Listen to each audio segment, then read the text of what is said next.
Well, class, the end of the semester's right behind us now, and there's nothing we can do to outrun it.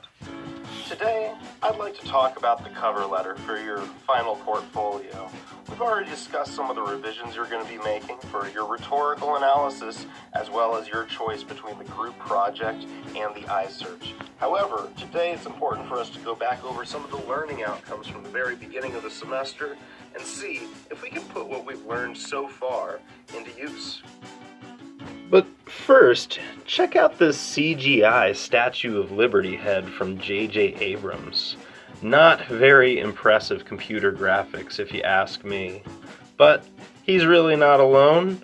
The more and more I look back on old movies I used to like as a kid, the more I notice the CGI just really is not what I thought it was. Movie graphics have really taken off in the last 15 years. So that relates to my attendance question today. What's something you've gotten a lot better at with practice? I'd like you to go ahead and answer that on the discussion board, and then let's reflect on some of the things we've learned here in English 105.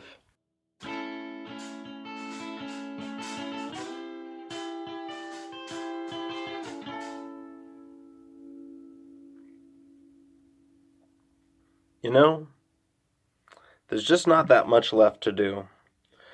If you've been keeping up with class, all we're doing this week is finishing up our cover letter, and we are also going to do one more round of video presentations on Thursday. Those will be due on Thursday, and your full final draft of this project we're going to actually have due 1 week from today, on the upcoming Monday, May 4th. This project had originally been due on May 1st, but I thought giving you an extra couple of days might be helpful.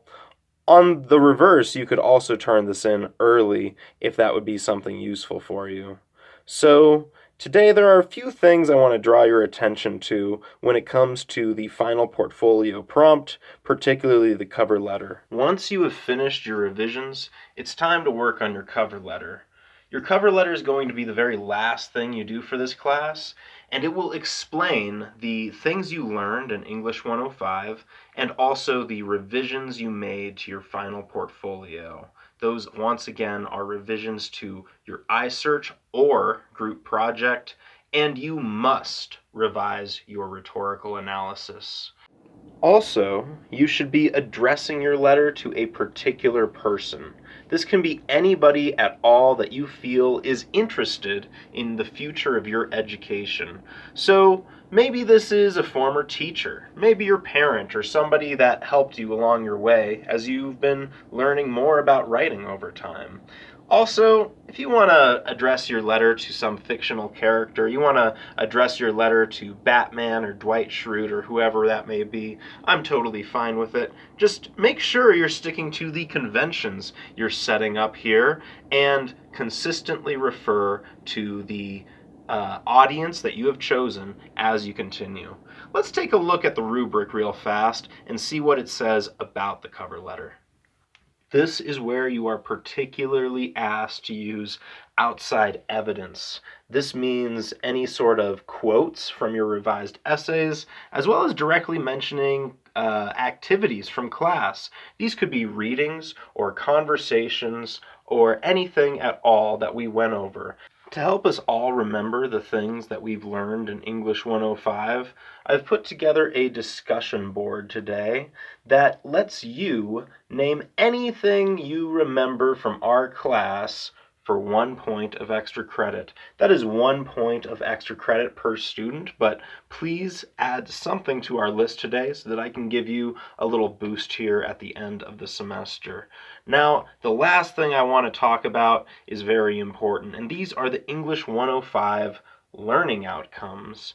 There are 4 main learning outcomes we've gone through in this class, and I've attached a document into BB Learn that tells you in more detail the particular things you're supposed to have gotten out of English 105.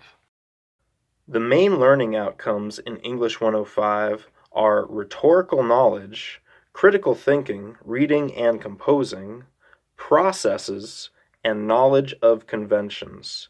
In the attached handout, you'll see that a variety of subcategories underneath all of these different learning outcomes. So if we were just to look at 1D here, that's at the bottom of rhetorical knowledge, notice that you're supposed to go through some sort of presentation in English 105, as well as use a variety of technologies to address a range of audiences and situations. Can you think of a time we might have done this? Perhaps even in the last week of English 105. If so, that would be a great thing to be bringing up in your cover letter. Go through the rest of the learning outcomes here and try to identify a particular subcategory from each of the 4 main learning outcomes to reference as you bring them up throughout the rest of the letter. On Wednesday, we will be peer reviewing your cover letter, whatever you have written so far, but it would be best to pick an audience and at least 4 of these learning outcomes that you'll be referencing. Please send me a text or email if you have any questions about this, and I'll get back to you as soon as I can. Keep hanging in there, and remember, life finds a way.